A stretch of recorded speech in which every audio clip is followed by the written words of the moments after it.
Bonjour. Dans le cadre de ces courts entretiens, je vous propose de regarder avec des yeux neufs ces lieux qui nous accueillent de dimanche en dimanche pour y célébrer l'Eucharistie. Ces églises qui accueillent l'Église.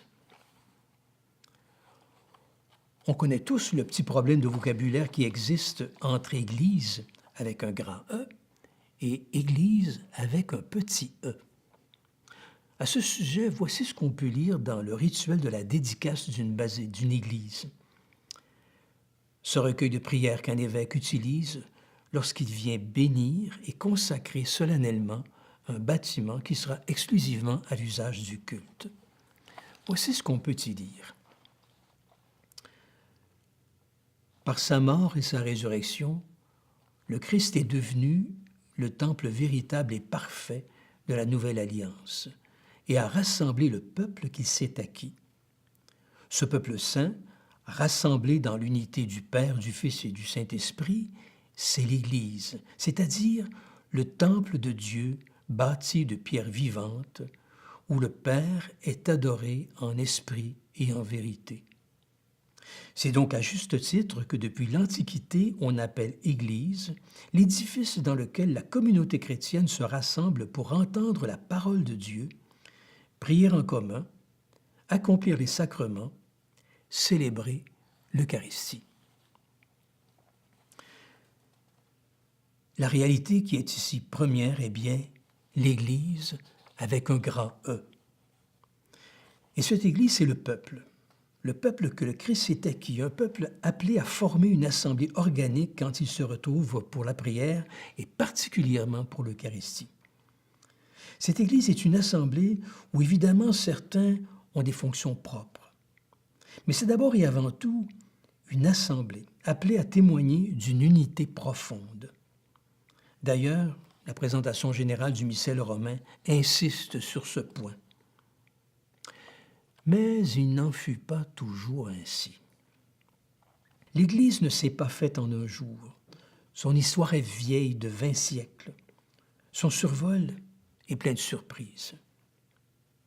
Si la pratique eucharistique des origines parle de proximité, la lente évolution des espaces liturgiques, plus concrètement parlons des églises, aura tranquillement mais sûrement imposé des distances entre les serviteurs de l'Assemblée, c'est-à-dire le clergé, et le peuple. Très tôt se mettent en place des systèmes de séparation entre laïcs et clercs. D'abord, ce furent des emmarchements, puis des chancelles, c'est-à-dire des petites barrières à la manière d'une balustrade. Plus tard, on dresse des colonnes munies d'architraves pour y poser des tentures que l'on ferme pendant la prière eucharistique.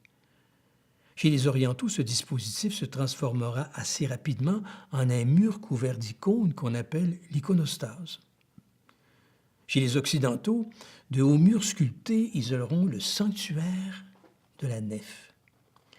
Il faut attendre la mise en application des recommandations du Concile de Trente au XVIIe siècle pour les voir disparaître et pour que soit reconnu le droit à un accès visuel minimal pour les simples fidèles. Tout de même, avec les siècles, on a créé des églises fabuleuses, fastueuses et des œuvres musicales géniales pour le plus grand plaisir de ceux qui assistaient, silencieux, à une liturgie célébrée dans un sanctuaire sombre et lointain. Mais n'avait-on pas oublié progressivement que l'Église est d'abord un peuple, dont le plus beau visage est celui d'une communauté rassemblée? Le Concile Vatican II allait heureusement le rappeler. Depuis, nous sommes devenus les héritiers d'une réflexion sur l'Église qui redécouvre la notion de peuple de Dieu et la fonction éminemment symbolique de l'Assemblée en tant qu'image et sacrement du Christ. Ne dit-on pas que l'Église est le corps du Christ? Elle n'a pas d'autre visage que celui des frères et des sœurs qui se rassemblent pour écouter sa parole et partager le pain de vie et la coupe du salut. Un tel regard porté sur l'Église ne pouvait que déterminer et imposer une forme de célébration liturgique et inviter à repenser nos espaces liturgiques. La logique de leur organisation ne peut plus être axiale, c'est-à-dire conçue sur un axe très long à partir d'un point focal, le tabernacle, et s'étirant presque sans limite en fonction de la foule à abriter. C'est ce que nous avait appris le modèle classique de nos églises, toutes inspirées par les basiliques romaines.